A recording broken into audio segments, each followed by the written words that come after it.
पर अत्यंत दुर्लभ बात यह है कि तुम अपने प्रयास से श्री कृष्ण अनुराग को प्राप्त नहीं कर सकते।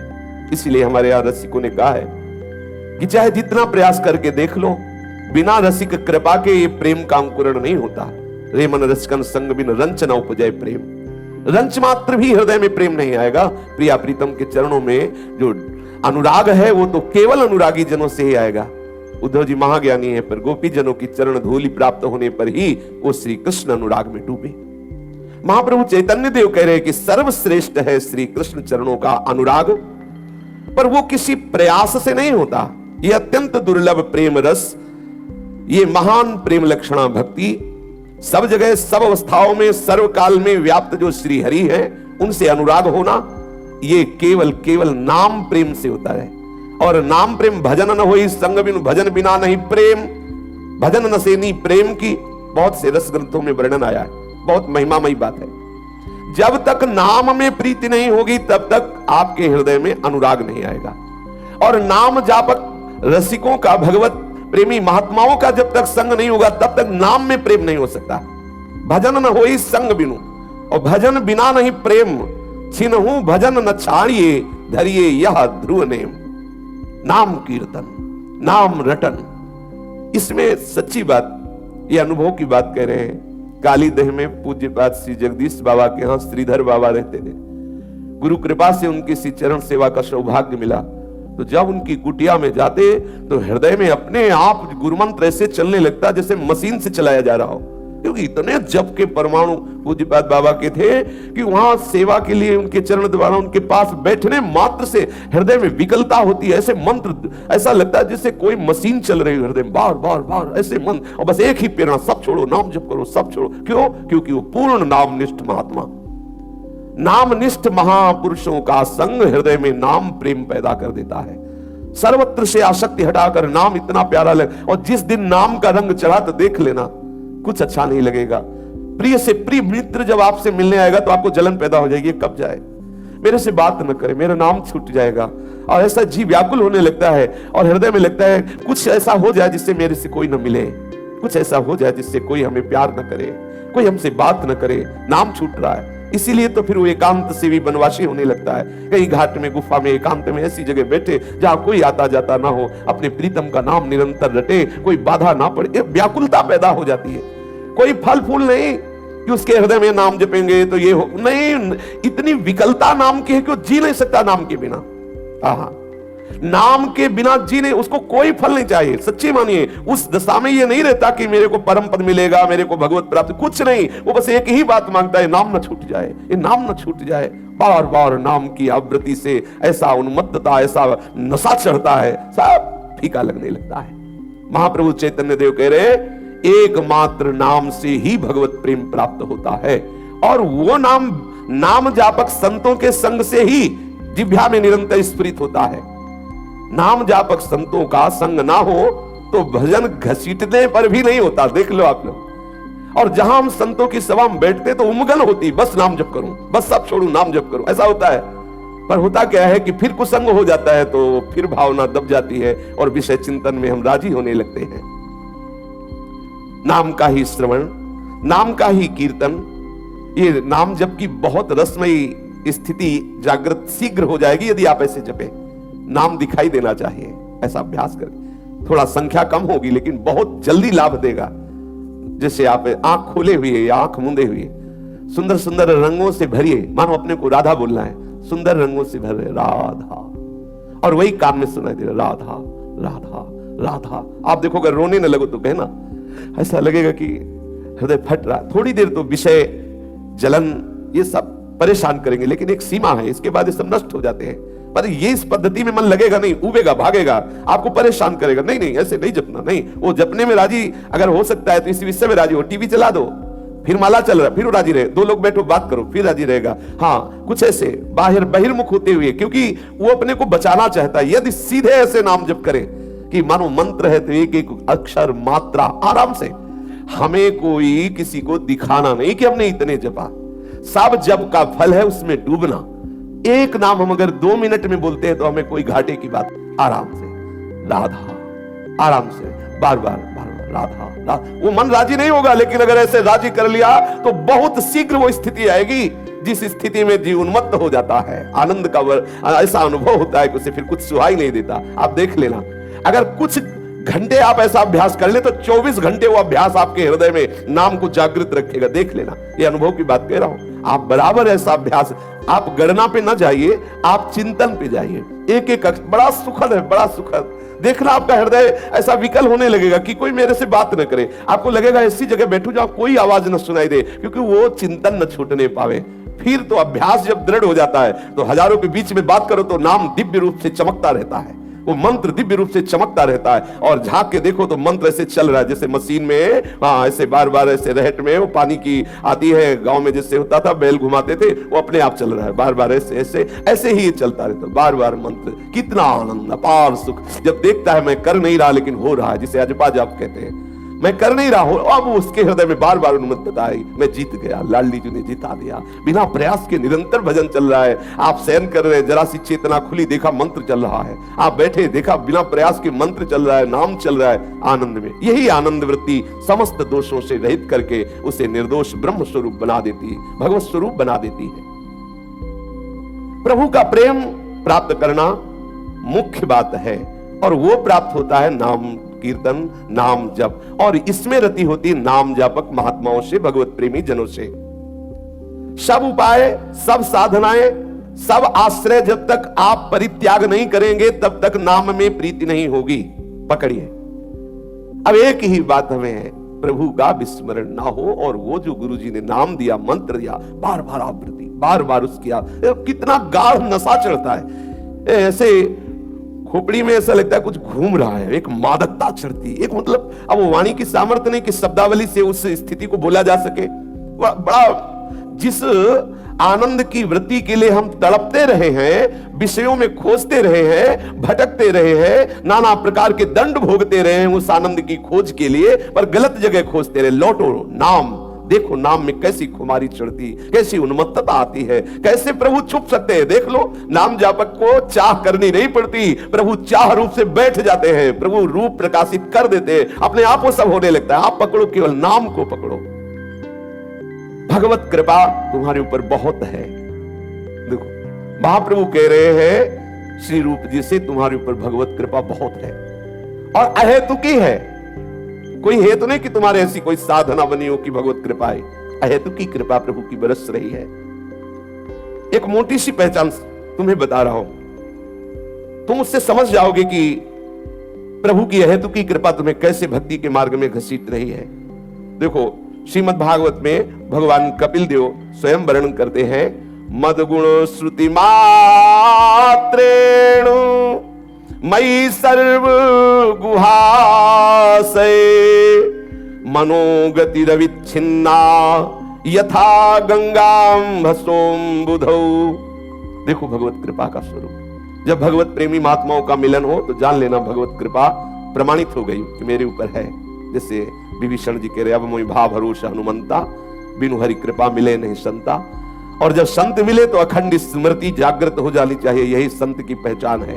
हृदय व्याकुल होने लगे प्रभु के स्मरण के लिए, प्रभु के भजन के लिए, प्रभु के मिलन के लिए, यही संतों के संग। इसीलिए तो स्वर्ग का सुख और मोक्ष सुख भी लघु हो गया संतों के संग के आगे।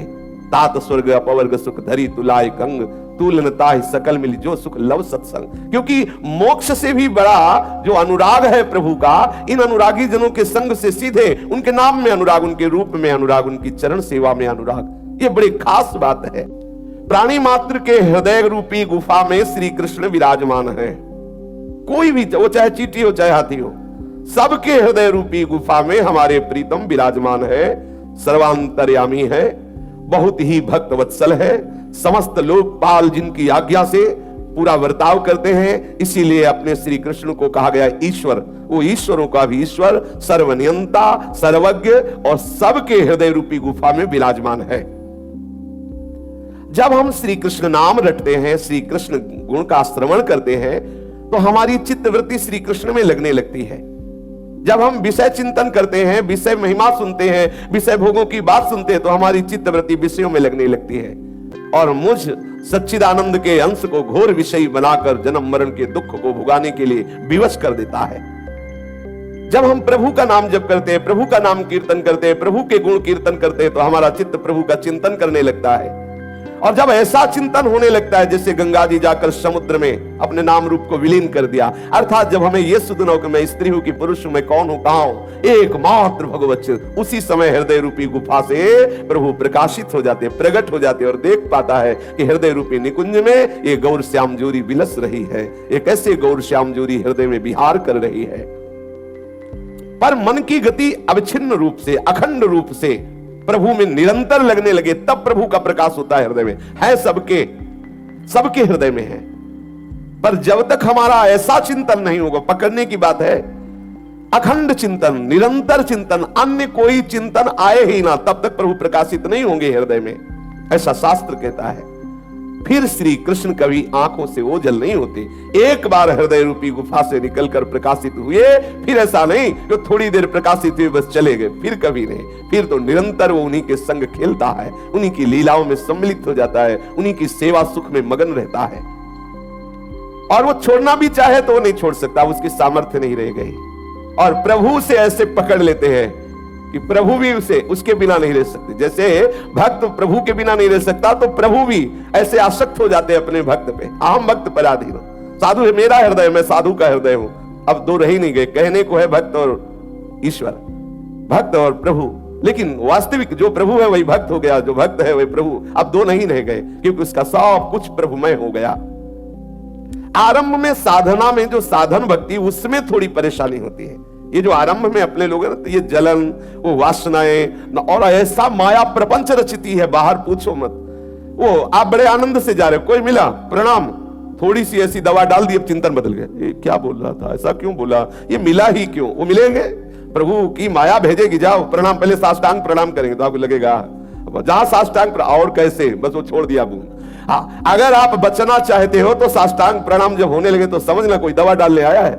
वो चाहे जैसी भी भावना से, कोई ना कोई ऐसा जो हमारे अनन्य चिंतन में बात, इसलिए सावधान हो जाओ और उदासीनता बाहर से रखते हुए अंदर से अपने चिंतन को संभालो। अगर उस समय चूक गए तो खाली समय में डाल देगा अपनी बात। अब जब भजन में बैठोगे पहले उस बात को डिलीट करना होगा, नहीं बार बार वो आकर के विक्षेप डालती रहेगी। और साधक जब बहुतों से इससे मिलता है तो केवल विक्षेप ही रह जाता है, चिंतन गायब हो जाता है। इसलिए सावधान, बहुत सावधानी, बहुत बड़ी कृपा होगी। और ये होगा, बहुत होगा, इतना होगा कि रोना पड़ता है एकांत में, क्या करूं, हम तो नहीं चाहते, पर वो पर ही काटने पड़ेंगे। इसलिए उदासीन अति रही गोसाई, हर समय गंभीर खिन्न, जहां परम प्रिय खिन्न, बाहर से उदासीन, किसी की सहसा हिम्मत न पड़े आपको टोकने की, ऐसा स्वभाव, गंभीर चिंतन परायण।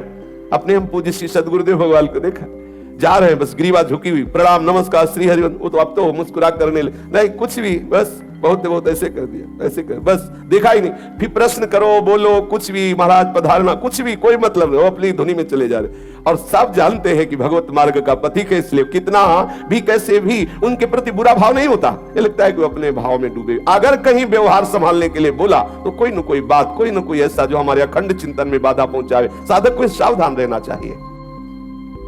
आरंभ में साधन भक्ति में रति भक्ति तक पहुंचने के लिए थोड़ा परेशानी है। अगर आप अपने को प्रपंच शून्य करते हुए हृदय में भावना बढ़ाते चले जाएं, तो साधन भक्ति से रति भक्ति आती है और रति भक्ति से शुद्धा प्रेम स्वरूपा भक्ति का जागरण होता है। रति भक्ति में प्रारंभ में जैसे शांत है, दास्य है, सख्य है, वात्सल्य है, मधुर रति, अगर इसमें प्रवेश हुआ तो प्रारंभ में सावधानी की जरूरत है। और जब यही रति प्रेमाशक्ति के रूप में बदल जाती है, मानो जैसे कोई सख्य भाव का है, तो प्रारंभ में सख्य भाव में रति हो रही हो थोड़ी गई है, और जब वो सखा स्वरूप को प्राप्त हो गया फिर तो कोई विघ्न की बात ही नहीं। जब प्रेम का प्रादुर्भाव हुआ फिर कोई विघ्न प्रेमी को परास्त नहीं कर सकता। पर रति तक परेशानी है, जब तक हमारी पूर्ण रति नहीं हो रही हमारे भाव में। जैसे अपने लोग सहचरी भाव के हैं, लेकिन भावना कर रहे हैं, कोई सहचरी स्थिति तो आई नहीं, तो आपको गिरा सकता है कोई भी। लेकिन जो सहचरी स्वरूप को प्राप्त हो चुके, अब गिरने का सवाल ही नहीं, क्योंकि जो गिरने वाला मसाला था अंदर वो सब खत्म। अब केवल प्रिया प्रीतम के रूप का चिंतन, उनकी सेवा का चिंतन, उनकी लीला गुणों में डूबा हुआ। बाहर कुछ भी हो वहां पहुंचेगा ही नहीं। जहां उसकी स्थिति है उस स्थिति में कोई भी आकर्षण पहुंचता ही नहीं है। महाप्रभु ने कहा कि जैसे शांत रस परिपक्व तब माना जाएगा जब श्री सुखदेव जी, जनक जी आदि जैसी स्थिति शांत रस की हो। बहुत दुर्लभ स्थिति, शांत रस कोई साधारण है, जनक जी की स्थिति श्री सुखदेव जी की स्थिति, ये शांत रस के सिद्ध महापुरुष है, शांत रति के ये सिद्ध महापुरुष हैं। और दास्य रस के अनेक उपासक हुए हैं, भक्तजन हुए हैं, जैसे श्री हनुमान जी महाराज, लक्ष्मण जी महाराज, ये सब दास्य भक्त। और भी बहुत से भक्त हुए हैं। कुछ भक्त सखा भाव से, अर्जुन, ग्वालवाल आदि, और भी बहुत से भक्त हुए हैं जो सखा भाव से, वात्सल्य भाव के सिद्ध स्वरूप, जैसे यशोदा मैया लाला से प्रेम करती है, ठीक वैसे ही जैसे भगवान वल्लभाचार्य जी के परिकर में पाए गए ये भाव, पूर्ण नंद यशोदा के भाव से मगन होकर ठाकुर को अपना पुत्र मानकर दुलार करना। अगर प्रभु के प्रति भगवत्ता का बोध है तो पुत्र नहीं मान, और जब पुत्र मान लिया तो भगवत्ता का बोध नहीं। ठाकुर जी भी डरते थे जब गोविंद स्वामी कहते कि अभी चलो गोसाई जी से शिकायत करेंगे, तो कांपने लगते थे, बहुत दुलार कर, मत कहना, नहीं डांट लगेगी, मत कहना, भगवान है, भगवान थोड़ी है, उनके लिए उनका लाला है। भगवत्ता का बोध अगर रहा तो लाला भाव सिद्ध नहीं होगा, और लाल भाव से, मेरा बेटा भाव सिद्ध हुआ तो भगवत्ता नहीं। कोई भी कुछ भी वर्णन करे उसको रहेगा मेरे ही तो लाला है ना, मेरे ही तो बेटा है ना। अपने भाव को दृढ़ता पूर्वक पकड़ ले तो उसमें रति हो जाती है। रति होते ही प्रेम का प्रादुर्भाव होता है, वो विशुद्ध प्रेम जो हमें वास्तविक उस स्वरूप में स्थित कर देगा। जैसे सखा तो वास्तविक अपने को देखोगे, दिव्य चिदानंद सखा स्वरूप होकर श्री ठाकुर जी के साथ खेल रहे हैं। तो वात्सल्य रति और मधुर रस, श्री कृष्ण हमारे प्रीतम है, पति हैं, और मैं उनकी प्रिया हूं, ऐसी भावना मधुर रस में, श्रृंगार रस में, जैसे श्री गोपीजन, जैसे श्री रुक्मिणी जी आदि, और भी बहुत से हैं जो प्रभु को ऐसे कांत भाव से भजते हैं। ये जो शांत रस है, दास्य रस है, सख्य रस है, वात्सल्य रस है, मधुर रति है, इसमें जो आचार्य आपको भाव दिए हैं, अपनी तरफ से हम भाव जो करते हैं वो एक माना हुआ है, लेकिन जब गुरु परंपरा से, आचार्य परंपरा से मिलता है तो हमारी त्रुटि होने पर भी भाव सिद्ध हो जाता है, क्योंकि वहां आचार्य कृपा होती है। जैसे हम मान रहे हैं श्री कृष्ण हमारे पति हैं, और आपने किसी ऐसे आचार्य का आश्रय नहीं लिया जो कांत भाव से सिद्ध, जो कांत भाव की स्थापना करने के लिए प्रकट हुए, तो हमारे हृदय में भाव जरूर है लेकिन उसकी सिद्धि नहीं होगी। इसीलिए प्रभु एक होते हुए आचार्य के बहुत से रूप धारण किए, क्योंकि बहुत से भावों को पुष्ट करने के लिए जो साधन पद्धति चाहिए, जो मंत्र चाहिए, जो भावना चाहिए, वही देने के लिए वही आचार्य रूप धारण किए। एक ही प्रभु, बहुत नहीं।